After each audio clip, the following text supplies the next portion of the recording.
data gathered from a couple of weeks ago. I think since then, Sheila Dixon has made some inroads, particularly in the realm of radio advertisements, television advertisements, mailers. She's really ramped up. I don't know if the poll is a fair depiction of how close the race actually is.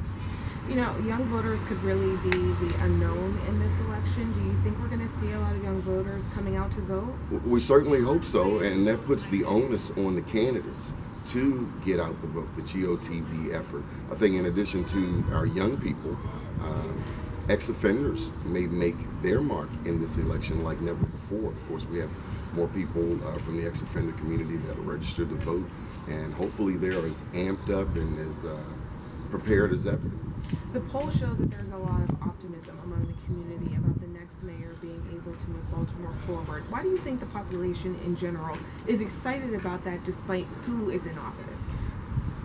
Well, for a long time, the Maryland Democratic Party, and I must note Martin O'Malley, Senate President Mike Miller, their policies, their procedures, I think if you look at it, you step back and look at it, it's the procedures of Mike Miller and Martin O'Malley that have ultimately led to the entire Freddie Gray disaster, the Freddie Gray uprising. I think this comes from a populace of people who just don't feel appreciated, who don't feel loved, who don't feel like the Maryland Democratic Party is paying attention to our needs. When you look at our schools, when you look at recreation centers, it's the Maryland Democratic Party that constantly has failed. And you're talking about black people, 30% of the state, a heavy Democratic voting bloc, and repeatedly they're pushing candidates that don't seem to care about the citizens of Baltimore. And that's where we see where Sheila Dixon, even Donna Edwards for the Senate run, they both are anti-establishment candidates. They're being teamed up on not just by the O'Malley, Alex Sanchez machine, but also Mike Miller and the entire, you remember Mike Miller was the state senator who said back in November '89 that Baltimore is a ghetto. So now Catherine Pugh wants us to believe that this guy has our best interests at heart. Most of us Baltimoreans know better. The FOP hasn't endorsed any candidate for mayor. Do you see that as a good thing or as a bad thing? From Sheila Dixon's perspective, I would think it's a good thing. I would think if anyone, they probably would support her because she's had the best relationship with the police department. I mean, again, when you look at this riot, this first riot in 47 years, this comes from a changed policing policy. Sheila had her own police commissioner. She had a policing style that got officers out of the car and engaging people. It's a little different. I mean, if you look around now, you know, police have fallen back.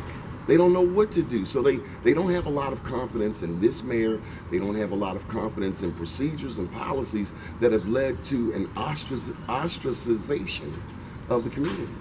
In terms of voter turnout, this is a presidential election year. What do you think we're going to see in terms of turnout? I certainly hope it is like the first President Obama election back in 2008. That very school there, we saw people voting. We saw a line out the door as early as 7 o'clock. So I think if Sheila Dixon, if Donna Edwards motivates the populace and to become actually angry at the way the Maryland Democratic Party has treated its most loyal voting demographic, I think you're going to see a heavy turnout more than in years past. Anything else you'd like to add? I think Sheila Dixon is the best one for, I don't think you'll have a riot with Sheila Dixon. The whole city knows that. Of all of the people running, she's the only mother, which means that she's done the hardest job in the world, including taking care of 2 young people. And then also, you wouldn't have a riot.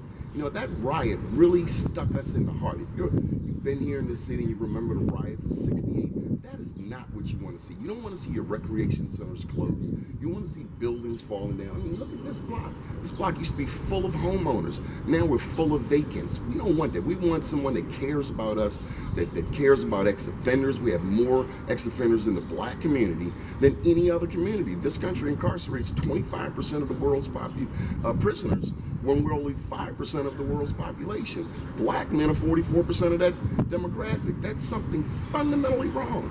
And the Maryland Democratic Party has truly failed black people. All right, thank you. We had 2 shots.